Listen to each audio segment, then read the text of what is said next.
Hey everyone, it's Ben Hardy here, and in today's I'm going to be reviewing the Volvo V60 Cross Country. Before we get into this video, I want to give a huge shout out and thank you to the Ken Garf Volvo here in Salt Lake City, Utah for giving me some time with this cross country. I'm going to include a link to their website in the description down below so you can check out what they have currently. And then on a side note, if you want to save time and money the next time you purchase a car, link to my car buying guide in the description down below. Let's get into it.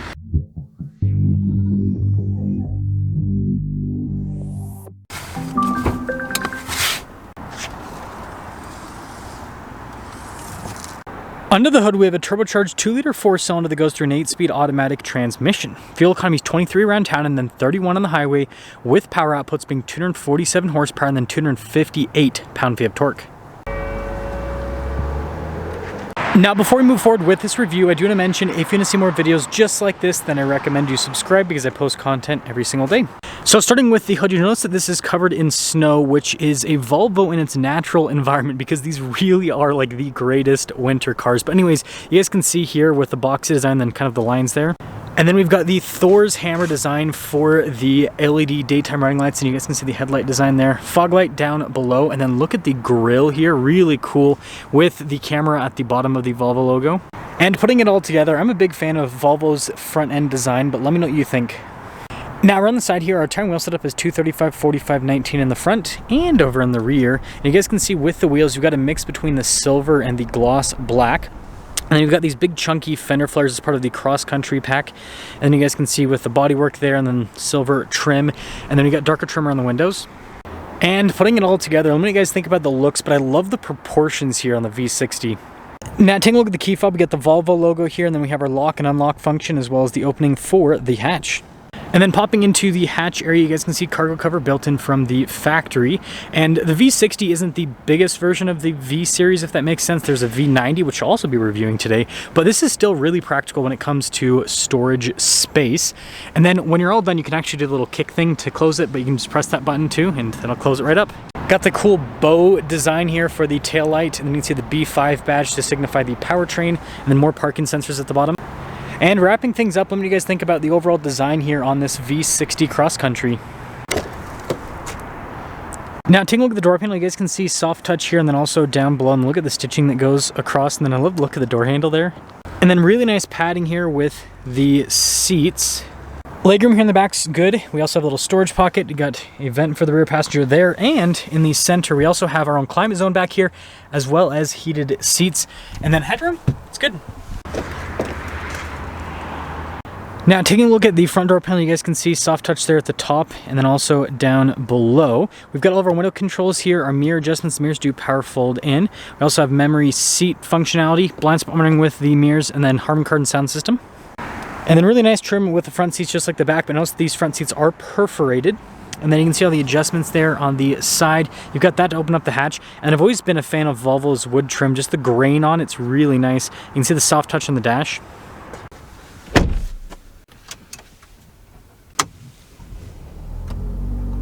Now taking a look at the steering wheel, soft touch all around. You got darker stitching there on the center portion. We've got some practical controls here on the front, including our voice command controls. We also have our adaptive cruise control, and then your regular stocks there on the back.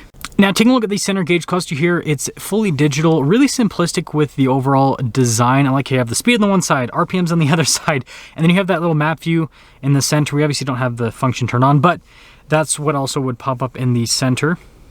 Now in reverse, this does have a 360 camera system, so you can see the backup view, but if you click on the screen, then you can press the 360 button, and you can change the viewpoint with the camera. Really good resolution with it. And then as for the rest of the infotainment system, response time's good, and I accidentally clicked the windshield wipers. Anyways, aside from me having clumsy hands, responds well, and you can see we do have heated and ventilated seats with this. We also have dual zone climate as well. And then if you pop over into the settings tab and you go over to driving, this is where you can access the off-road mode with the car.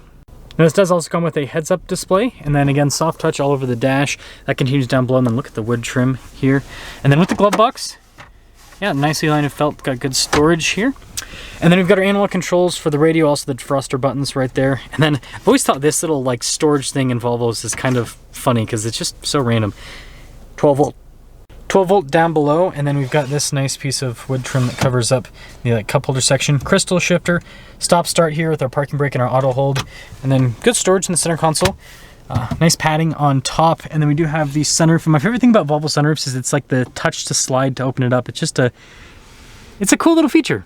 Now there's quite a bit of glare, so it's kind of hard to see, but this is a Cross Country Ultimate, so very loaded up.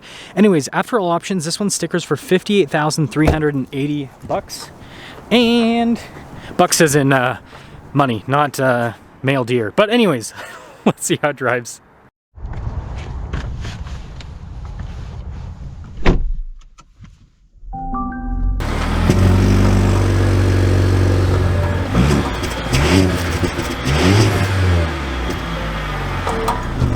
Well, let's talk about visibility before we set off. Here's visibility over the hood, both of the mirrors, throughout the rest of the rear, and let's set away, or set off. I don't know why I said set away. Anyways, gonna turn on the heated seat and the heated steering wheel because it's pretty chilly today. No, we don't need to find a gas station.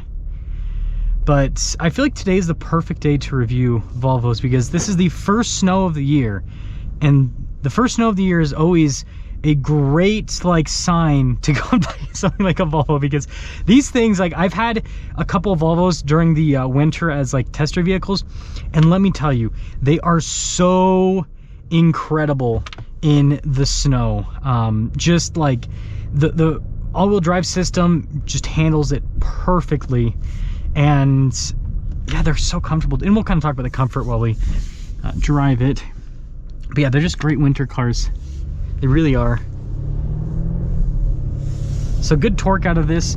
Now this is not my favorite version of their 2-liter 4-cylinder. My favorite is the V6. So roughly 300 horsepower, 300 pound-feet of torque. That I just like how that one feels the most. But this one still is, it's a really good powertrain for a turbocharged 4-cylinder. Again, you can see, don't have to really get into it all that much for the car to get up and move. Very smooth system overall. Yeah, seat comfort's really good. By the way, that's one thing that Volvo does a amazing job with is these seats. They're wide enough that if you're a wider, bigger person, you'll be able to still fit in these seats comfortably. But yeah, just the padding that they've done, and then also the texture of the material, it's really good. It's a very comfortable experience. And the suspension on this is comfortable too. Again, this isn't the most comfortable V series, right? You're gonna want to go up to the V90 if you want a little bit more comfort, but it's good. This is good power. Again, you read the power figures on paper, and it doesn't seem like this car is gonna feel all that torquey or all that powerful, but in real life, it actually does feel very powerful. And with the brakes there, that was good. Good stopping power. So if the light changes, then you'll be able to stop in time, no problem whatsoever. And I guess while we're stuck here for a second, I really like this interior that Volvo has. So fit and finish is really good with the interior, but also the material use, the texture on the different surfaces, I really like. It feels like it's going to hold up very well over time. So I think they've just done a great job with putting this together. And so yeah, this will get me to summing things up with this V60 Cross Country. Again, this is this is decked out. It's got a lot of nice features. I will still say though, for a luxury car, it's very reasonably priced. And this is kind of the theme with Volvos, is what I've noticed. Is that Volvo, unlike some other luxury automakers, have been much more reasonable with their price increases over the last few years. And so you have these Volvos being priced relatively close to a lot of non-luxury cars now. Now Volvo, I see Volvo as a full-on luxury brand in terms of, how their cars are styled, the material use, the build quality, and the experience that you get with the cars. It's a luxury car brand. But because all the other automakers have increased their prices so much, it makes the Volvos in a price, now they're Volvo is, I wouldn't consider them in the luxury car price range anymore. They're kind of in between in a way. And so it just makes Volvo a really good value. And I think that's a big part of the reason as to why Volvo's sales are still extremely strong when other luxury car makers are, and this is kind of diving off in the weeds too much, but I think that's why the sales are still super strong compared to other luxury car makers, because of how they've kept their cars reasonably priced. So let me know your thoughts on the V60 Cross Country. I will have a review on the V90 as well, but yeah, that's all.